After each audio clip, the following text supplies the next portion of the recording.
Hey everybody, welcome back. It's time for the second half.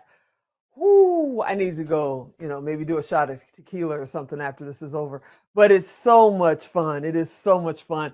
International Women's Day. It feels like I just did this a couple of days ago and it was a year ago. And now we're doing it again. And I can't think of a better way to come back from break than with somebody that I've known for a while that is like, in the Broadcasters Hall of Fame. She teaches a thing or two on how to be on the mic. She's all about fitness. She's all about crypto. She's all about investing. And she's all about helping people right here in Las Vegas, Nevada. I think she's here. Zenja Dunn, are you out there? I am here. I am here. Can you hear me? I can hear you. Love the hair. Me okay. I love the hair. Thank you very much. Gotta keep it. You never know. Keep it fresh. Gotta switch it up. Always. You always switch it up on me. But I love the hair. I love it. Thank you so much for coming and joining me for International Women's Day. I'm so excited to have you. I wouldn't want to be anywhere else. First and foremost, congratulations to you for your commitment to the fabulousness that is women, for all of our contributions and how we keep having a voice. You keep providing us a place to have a voice and share all the wonderful things that we're supposed to, in purpose and on purpose. So I appreciate you. I appreciate you as well. I was a fan of yours before I ever got a chance to meet you. And then you came on Lillian's show, and then we actually did a show together for a while. Yeah. And I couldn't believe it. I mean, I tell everybody that you're in the Broadcasters Hall of Fame, and you actually retired from that and moved on. How does it feel to be away from the mic? Every now and then I get a little hankering, and then I'll do an IG live, or I'll jump on somebody's podcast. So there's that, and there's the daily communication with people. Like, that's probably the thing I miss over anything else. But radio made a lot of different changes. I hung in there for a really long time. And this new venture where I stepped onto, it was as much of a surprise to me as it was to people when I speak to them. They're like, wait, Zenja, you're in the crypto space? Wait a minute. You're an entrepreneur all of a sudden? Like, how did that happen? Well, that's not new for you. And people that maybe don't know you personally, they don't realize that you've been an entrepreneur for most of your life. You're always doing some kind of a venture and other things that people may not know. But when they look at you, they go, oh, yeah, I can see it. You're also an actor. You've been in like all kinds of movies and you've done commercials. I saw you in a commercial during Christmas, I think. I had the honor of being in, it was a Dish Network commercial starring the incomparable Miss Marie Osmond. And I had the awesome opportunity to be in that. Yeah, I studied acting, probably about 20 years ago when I lived in LA and did radio out there with the amazing Tasha Smith, if we're talking about phenomenal women. So I just believe that, God put us here in purpose and on purpose. And whoever you think that is, however you think that activates in your life, we're not in these boxes that people try to put us in. And you know that too, Tigo. I believe there is no box. So. Right. So I meditate. I love the people I get to meet and interact with. And my first goal is I call it edutaining. I want to give you some information. I want to give you some education, but I want you to have fun with it. But also I'm supposed to speak to the masses. I'm supposed to give it away. And I believe each and every one of us is supposed to find our gift, our niche, and then give it to the masses. Now, before we get into crypto, because we got to get there, that's the hottest topic in the world right now. Metaverse, NFT, crypto. We got to talk about that. I want to talk about, the young women that are out there, or maybe the women like me who's going into a new venture because COVID changed their lives. And they're going, I've always wanted to be on radio, or maybe they always wanted to have a podcast, or maybe they want to take acting classes. And they think it's either too soon or too late. What would you tell them? Is there ever a bad time to change your mind and change your life? No, that's the wonderful thing about being born. And especially in this country with this privilege. I know there's a lot going on in the world right now, but one of the things that my mother instilled in us, and she was the Head Start director here for 30 plus years. My father was a minister. So I came through the people who were like, you get to figure this out. God gave you these gifts. We're going to give you some of our seasoning. So if I'm speaking to a young person, get about the activity of doing what you want to do. Right now, you can be on air if you go on live, either Facebook, IG, TikTok. You can be on air. They're actually paying people YouTube. You can actually have a show on YouTube. And if you want to go the traditional route as far as television and radio, then start honing your craft right here. Look for podcasts to be on, look for reasons to be in front of the camera. Your phone is now your access to whatever it is that you want to do. So get about the art of showcasing yourself, have something to say, and then just be relentless. Get up every single day and have a plan. Ooh, I got to say this. Have a plan. I was not always the most organized person. And I always thought that, excuse me, discipline was a bad word, but it's essential. And the best way to do that is to make sure that what you're passionate about every single day has the top spot on your to-do list and your calendar. Those would be the two things that I would give a young person, a young woman today. Yeah, see that right there. We can just stop the interview because that was enough. We can go on, but then I'll get hate mail because I've been promising we're going to tell people how they can get into crypto, even if they're not, like Bill Gates and mega millionaires right now. They can actually get started. So let's talk about how you got into it. Because I remember the day you walked in the studio and said, I am training to do this. It was like 2-3 years ago. And I said, you're doing what and who? But you're a personality. Personalities don't do that. And you told me, this one does. And I said, okay, enough said. So what made you decide to get into this in the first place? First and foremost, probably fear. Because I'm one of those people who, when I was afraid to move to LA and jump into radio in the number 2 market in the world at the time. So I started hearing about cryptocurrency. My first access to it was when I was working for Stevie Wonder in Los Angeles. This was probably 2008, 2009.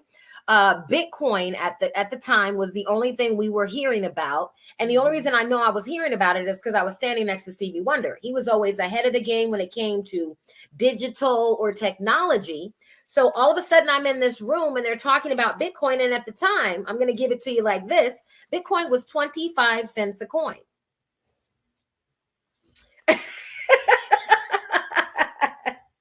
I'm going to have to break your concentration for a second because I have a friend, you know her as well, Marva King. And Marva King told me that she knew somebody that was friends with the guys that started Yahoo. Okay. And they did nothing. They were like, whatever. Yeah. And then they look up and Yahoo turns into this mega giant. Right. I heard about Bitcoin about the same time you did and went, oh, that's cute for kids. They're going to have fun with that. I don't know if you can see that. That's my crypto wallet. Yeah. Bitcoin right now is at 38,000 a coin. Yeah. That's a little bit of an increase.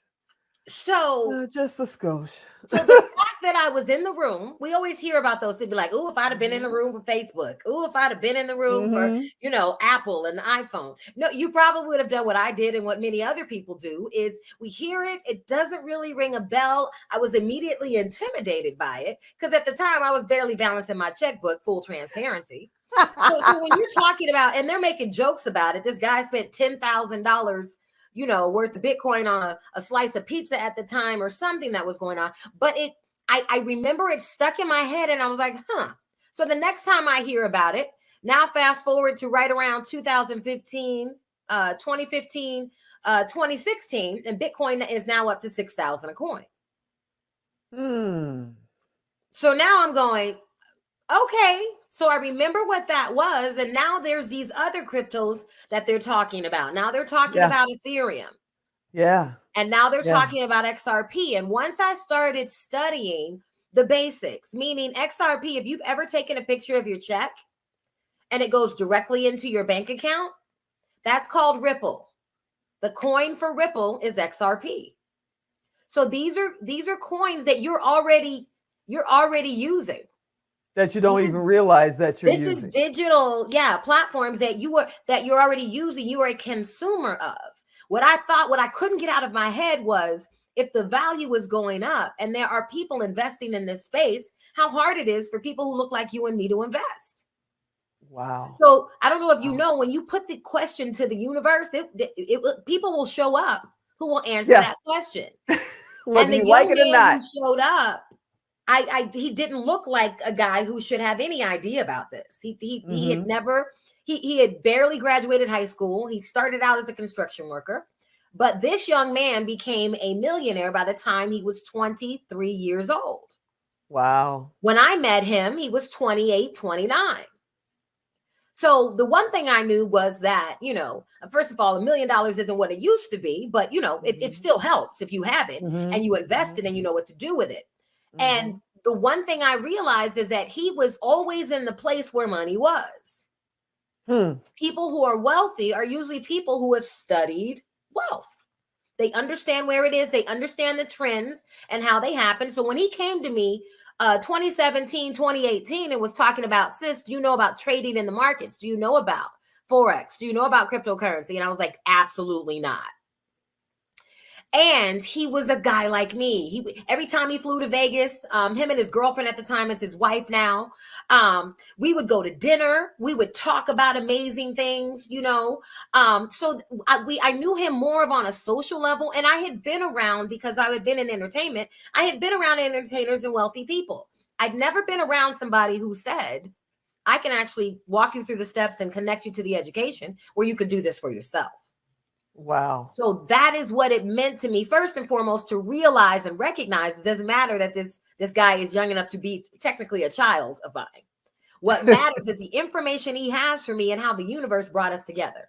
Not one, not two, not three times. That third time, I said yes. He had this big thing. Let's go meet for dinner. You know, people are going to court you. You're a radio personality. What I knew was he walked the walk. He already had a huge social media presence. And this was before people were huge on social media. And he was showing me receipts. He was showing me what he was doing. And here's what was interesting at the time. He wasn't even an expert yet. Oh my goodness. He just got some information, studied a system, and became proficient at what he knew. So that when I figured that out, and I don't know how many people have done this, you've seen somebody, you've watched a TED Talk, and you looked at him, and you're not trying to hate, but you go, if they can do it. Do it. Why can't I do it? Exactly. Why can't I do it? Exactly. So I partnered with this gentleman. I got into an education platform. I didn't know I was going to be as excited about the cryptocurrency as I was, but the first one I learned about was XRP. So I opened a crypto wallet and I bought a couple $100 of XRP. Now, when this is happening, it's now 2018. And I'm thinking, because I'm new, that I have to have, you know, $5,000, $10,000, $20,000 to invest. And the group was talking about dollar cost average. They were like, no, put $20 in your account a week.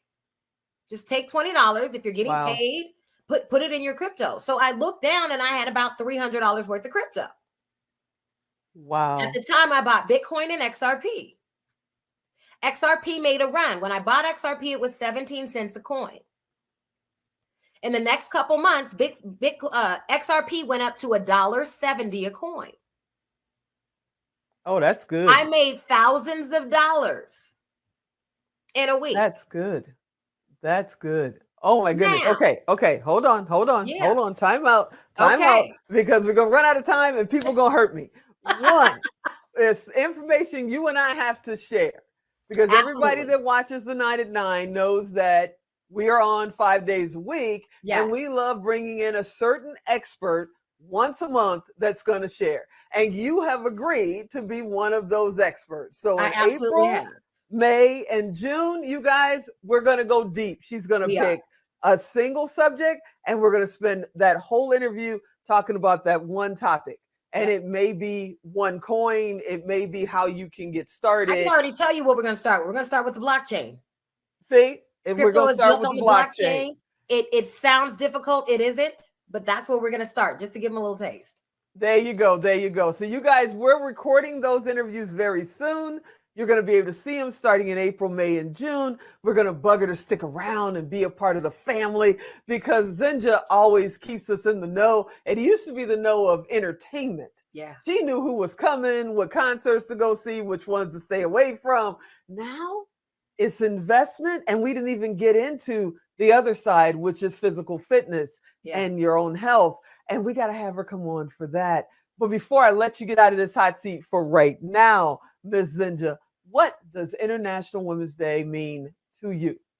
International Women's Day is a celebration of the feminine energy that runs the world. It is the half of everything it needs to create. So it is celebrating the women who are mothers, the women who just get up and understand that we have a huge contribution, whether it is a stereotypical, what somebody might assume a woman is supposed to do, or whether we break those boundaries every single day because we show up and we work in purpose and in solidarity and in togetherness and in love and in nurturing. So it is everything that we give to every situation we touch, and realizing that we're not against anybody, that we are not only part of the solution, but we're kind of the reason you're here.